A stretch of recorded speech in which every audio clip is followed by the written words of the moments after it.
when you see this here? Do you rather think of a Mercedes S-Class? Or would you really think that this is a Mercedes V-Class?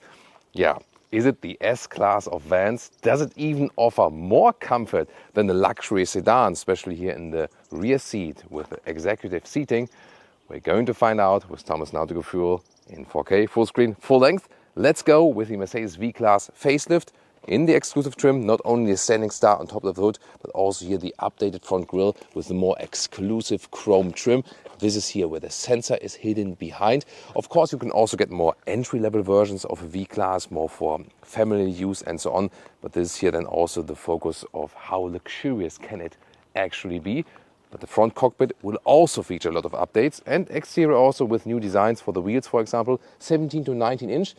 This here, this rather closed aerodynamic design, a little bit in a Maybach style or something. There's a nice turning indicator here in the front, isn't it? And we're here in front of this beautiful villa in southern France. And the question is, if you're living in that villa, just imagine, and then you say, hey, you get an appointment somewhere and you don't want to drive yourself, would you be rather transported in this one here, or would you rather fancy a Mercedes S-Class waiting in front of your villa here? Tell me in the comments. Here towards the side you can see this typical box design. 3 different lengths are available. The 2 first lengths have the same wheelbase, and then there's also an extended wheelbase version available. This one here is the short wheelbase one, but the longer version, so the one in the middle, which is also the most frequent one that customers go for. Towards the rear, they have an updated LED signature here, so some design for this van segment, V300d. So we're going to talk about which engine this one is actually. And there are 3 different suspensions available. Comfort, like normal suspension, sport, fixed one. Then there's the dynamic body control. That's a frequency adaptive damping, standard for the exclusive line. And optional on top of that, Airmatic air suspension. We're going to test that today. And here one of my favorite features is this separate glass roof here to have quick access to the loading area. We're soon going to take a deep dive also on all the rear seating features and so on, and the loading area. Oh, look at that. They also have a nice integration of the turning indicators. This is here the key fob, and here for the front door closing sound. I would say average. Then here on the inside, it's actually all soft touch, also a structure and so on, so it's a good build quality in the top part. This is here also where you control the seat, and these here, they still give feedback. You can move them actually. Instead of the door pockets, however, no covering at all. And also the front door, you can see here, doesn't open too wide. And the cockpit does look passenger alike. So you have an updated steering wheel with hashtag capacitive control on the steering wheel. You see it's like one button design.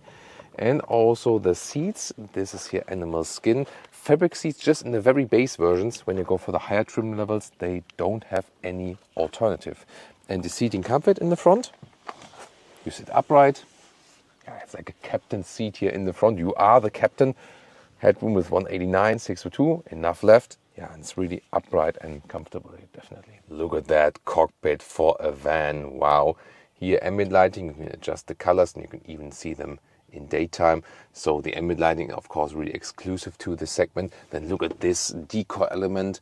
That looks also really fancy. However, when the sun is coming from here, it is massively blinding then. So that is a problem, actually. Then here, this MBUX update. 1 dash design, 2 times 12.3 inch, left side instruments, right side infotainment. The steering wheel with the manual control here, in and out, up and down. And the only thing is, oh,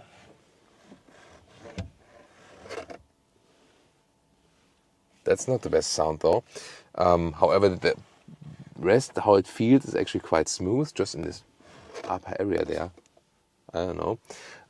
The speed, you know, usually I would set the steering wheel like this, and then I cannot see the speed in the top, so I always need to put it a little bit higher that I can really also check out the speed right there. So that's, from the layout, maybe not the best, but in general it's a very modern atmosphere, and it is indeed, from the whole front cockpit, so much more elaborate than basically any other vehicle in that segment. Yes, the Lexus LM also has a passenger car layout, but this one is definitely giving you more exclusive, more high-class feeling. Also with these air vents here, look at that. They have this ambient lighting inside. Also have the nice clicking sound, so I love that. That's also new. And here in this lower dash, it's cool that they still have a manual climate unit, also with nice clicking sounds. I have controls for the side doors, for example. And then there's this touchpad where you can also control the infotainment system with. This is here for switching the driving modes, for the sport mode and so on.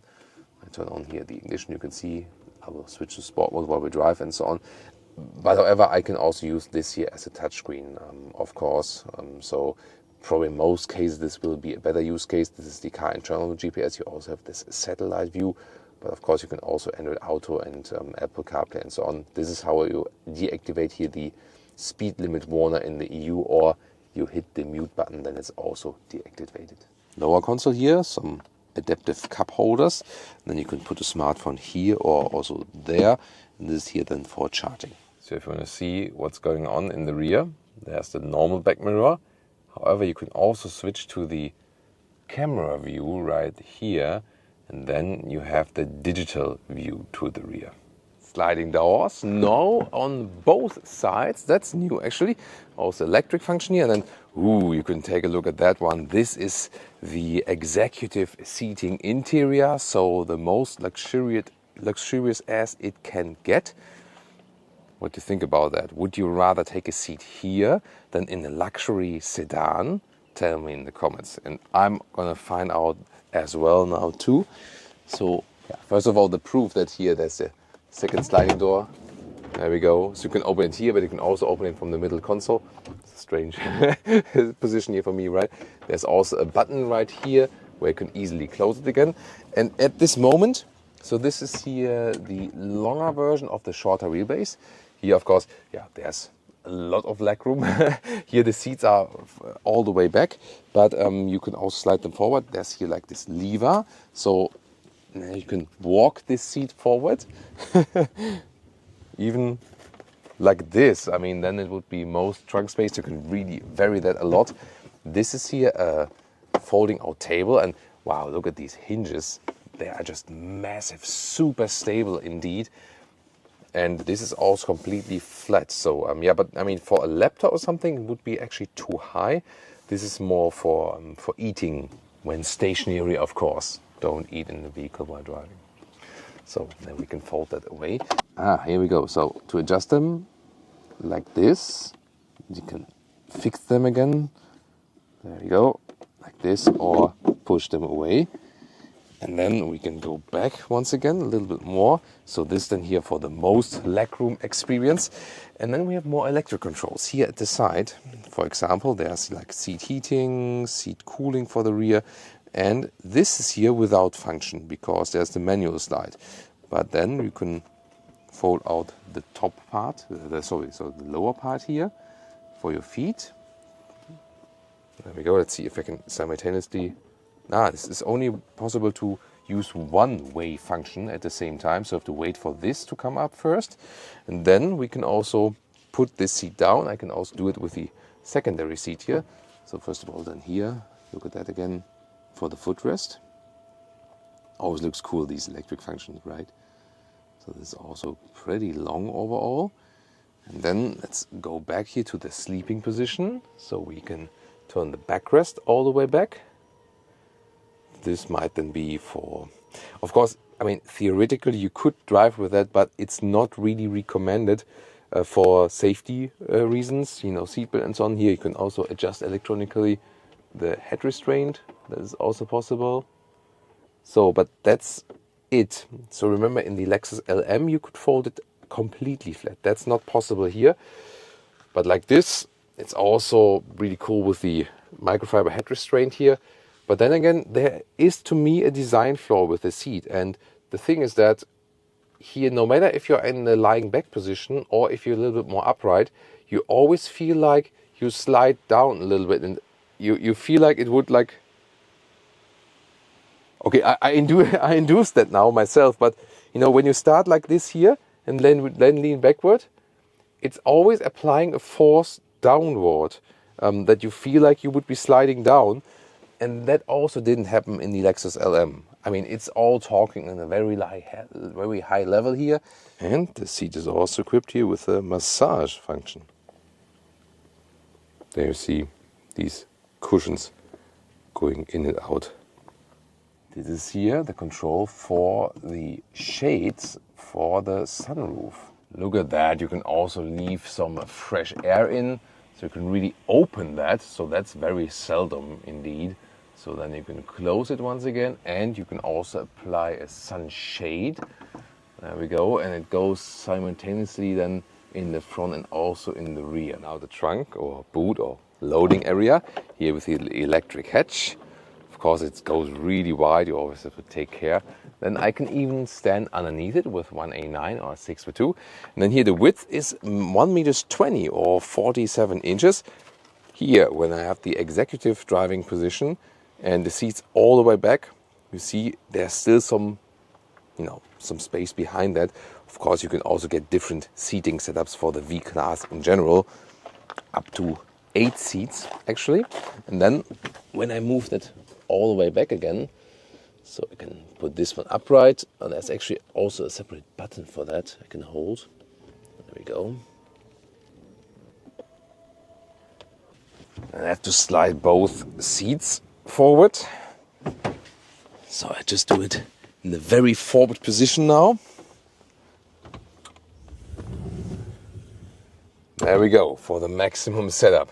Look at these cables there. So this is necessary for the power support then for the seat. Yeah, it doesn't look that good, but are there any other solutions? That's a good question. And always interesting that the height here of the loading area is also a little bit less than 120 in meters, or like 46 inches. And just to show you what else you can fit there in the trunk then, when you use the full loading area. Yeah, so whatever your creativity brings up. Here the rear, by the way, also features cocktail holders. And what's even cooler, when Leah knocks and wants some new cocktails, you can also use this separate opening just of the of the glass hatch here. So that's actually pretty cool, right? So then I can reach her new cocktails and water and so on. And yeah, I'll set you free very soon. Ooh, you can also lift that star here with the front hood. Hey, look at that. It's a gas strut right there. That's nice. 2-liter 4-cylinder engines for the combustion side. Typical here, the 2-liter 4-cylinder diesel engine, 3 different horsepower specs. This is the top one, 237 horsepower, 7.4 seconds in the acceleration figure then.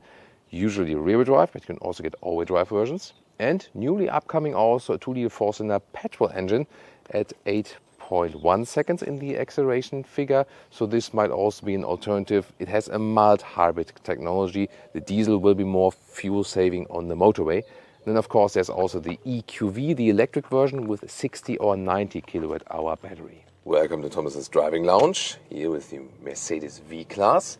And you take a seat here, start driving, get out of the parking lot, and ooh, we have the nice ambient lighting. You can even see some of that in daytime driving, even better of course at night.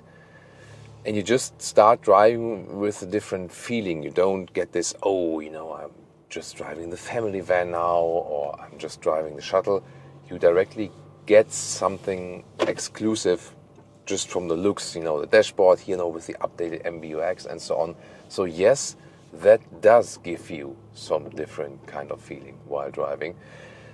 Then again, especially when you hear the diesel engine, you get reminded, okay, it's still on this commercial vehicle platform, So it is basically a mix of that. However, now starting with the new petrol engine, this could also be interesting. Of course, will be higher in consumption, and especially on long journeys, here the diesel might make more sense consumption-wise. But the petrol engine might give you a little bit different feeling. You could also go for the EQV, the electric version, to have it all silent if the range is sufficient. If you have short shuttle waits and so on, that's actually fine. And we're also starting here in the city. So we're in the Cannes region, close to Nice in France. And we're starting here in the city to find out actually how versatile is it to drive in the city. And is it actually drivable like a passenger car, or does it come close? And steering wise, it's super easy. It steers like more or less any other Mercedes. So you can keep your hand on the steering wheel, both hands at the steering wheel most of the time. It needs a little bit more steering maybe than a passenger vehicle with Mercedes, but not too much. And it doesn't feel too bulky. Of course, you feel that you're sitting way in the front and there's a lot behind you. So also when I here check out the rear mirror, at the moment I can see very well. But I can also change it here to the digital mirror. And then, yeah, it really depends. Seeing a little bit further than to the rear is sometimes useful with that. If someone is really close to you, then also the camera gets blocked in a way. And it's actually very relaxing to drive it. Also worked here on the sound insulation. So it's relatively silent for this van segment here. To me, in this very segment, it is the most silent ride, also the most elaborate ride. However, when you're driving a little bit faster, then of course there's still a difference to a passenger car. Sport mode, acceleration. Plop, that was a little bit more than 50 already. Actually decently quick, because this one is here the 2-liter 4-cylinder diesel with 237 horsepower, the top horsepower spec. Here in the sport mode, also the gears are turned up higher. So yeah, this works reasonably quick. The EQV, of course, is better as for the instant torque, the electric version, when you have like city acceleration and so on. The diesel done better on the motorway, on the Autobahn. Here between sport and comfort mode. In the comfort mode, the RPM are turned a little bit back then again, so it's a little bit more relaxing to drive. And this is also here the most elaborated spec as for the suspension. And we also have here the augmented reality in the display. So that kind of shows me these arrows in the camera perspective that I know where I'm actually driving. Of course, it only works with the car internal GPS. And back to the suspension. So here when we're driving a little bit slower, there we are with some bumps. So here the exclusive line already gets the frequency adaptive dampers as standard. You have usually a normal comfort suspension, then a fixed sport suspension, or then on the elaborated side, here the frequency adaptive dampers, not actively adaptive, but passively. And then optional, you go for the Airmatic air suspension, which we also have equipped with this vehicle. This would be the most elaborate ride with this one here. And yeah, it is definitely, once again, in this van segment, probably the best ride you can have. At the same time, even though it's an air suspension, you do have different suspension technology on the hardware side, than with passenger vehicles. So you still feel that it's a little bit rougher, especially when you're running over some potholes and so on. And what we also noticed, so yesterday Leah and I have been sitting in the rear, and soon there's also like a rear driving part to come where Leah drives me when I'm in the rear. That's always a funny part, definitely. But when we were driving together in the rear, being shuttled, in comparison to being in the front, it's definitely here in the front, you just feel more connected to the vehicle. To me, it's way more comfortable actually in the front. And also as for the G-forces you feel, here I can hold on to the steering wheel and so on. How is it for you here in the front, passenger? Good, yeah. It's good? Yeah.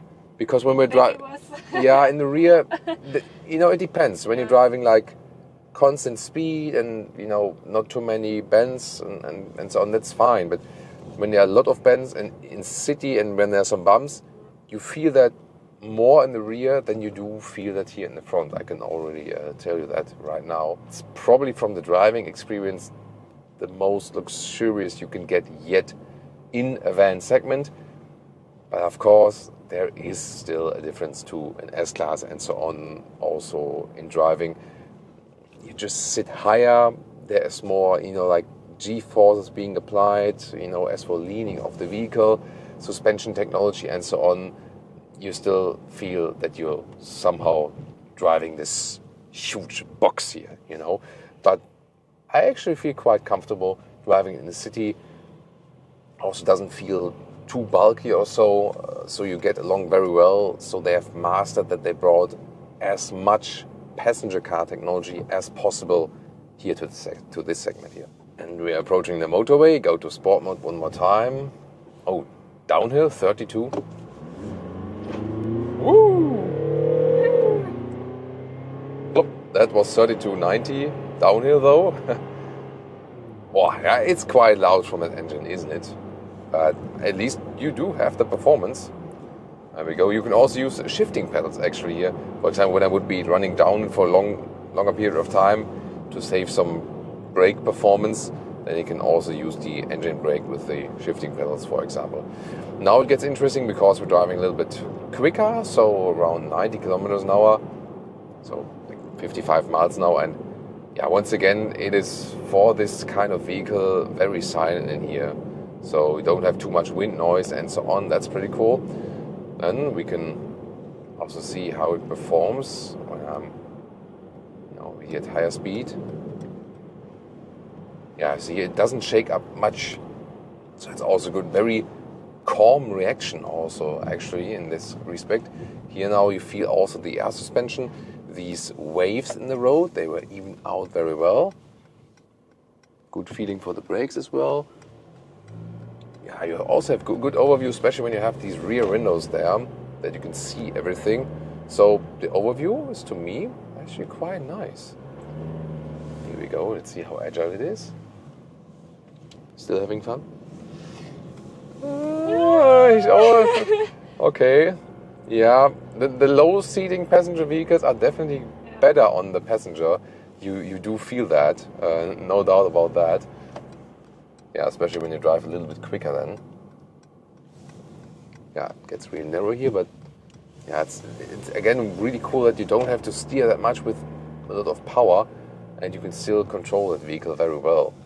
Now Leah is taking the chauffeur job, and you can see, of course, you're not supposed to drive like this, and I really have to say, you just slide downward here. So I think it doesn't make any sense.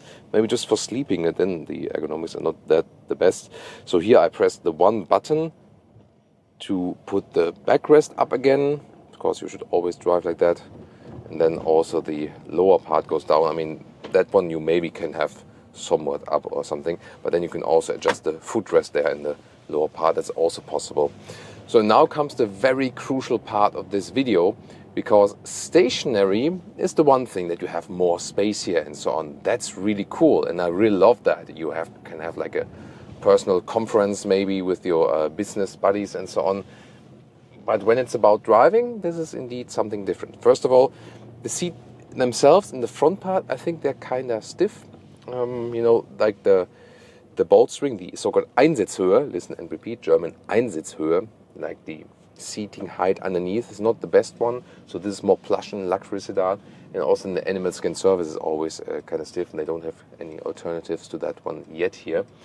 And then it's of course about the G-forces that are being applied. So you here sit a little bit higher in general, So when it's going left and right, more G-force are being applied.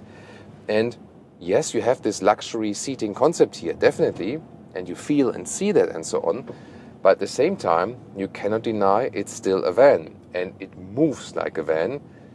The engine sounds also a little bit like that, even though the sound installation is very good, But especially like here, when she's going like in the roundabout, left and right, you feel more the, let's say, movement of the vehicle.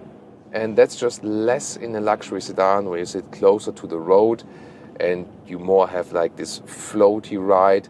So definitely this is the biggest difference to me when sitting here in the rear. In the front you don't feel it that much actually, especially as a driver. You hold on also to the steering wheel. But here in the rear, yes, I'm really, talking here on the very high luxury level. But if you compare a luxury sedan here to this luxury van, I cannot understand why people would prefer a luxury van over a luxury sedan as for the driving. Maybe it's about when you're like stuck in traffic for a very long time. If you think about maybe very crowded Asian cities, because on the Asian market it's really popular to have this concept here, then maybe it's a thing that you don't drive corners, maybe just straight and a lot of in traffic jam. That's maybe fine then. But when you have more European, situations in traffic, you have a lot of corners, and you also have maybe some higher speed autobahn and so on.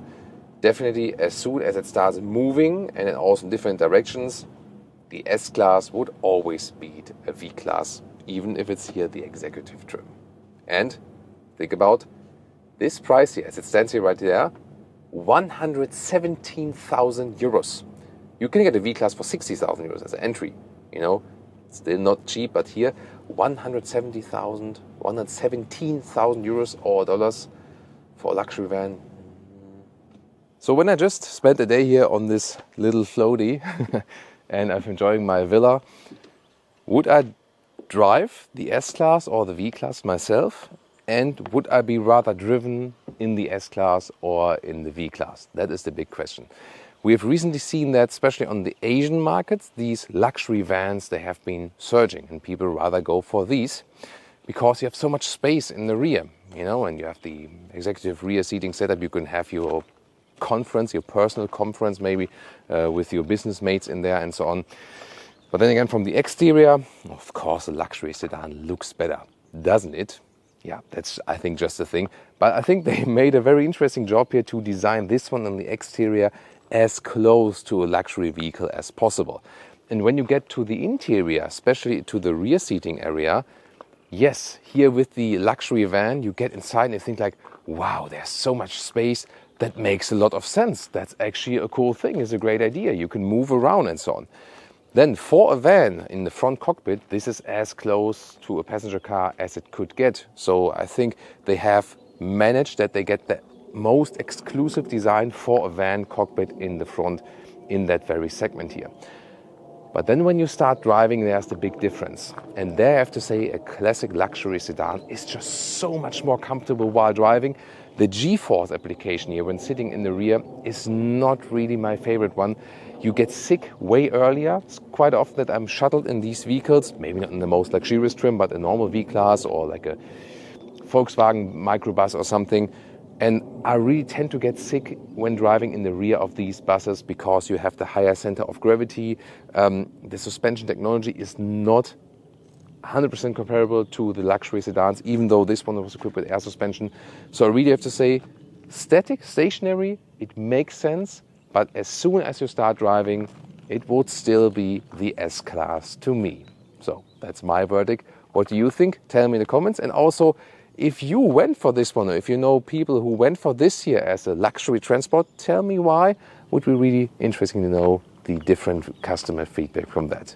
And now tune in to the Mercedes S-Class, or what about the Lexus LM, the direct competitor of this one?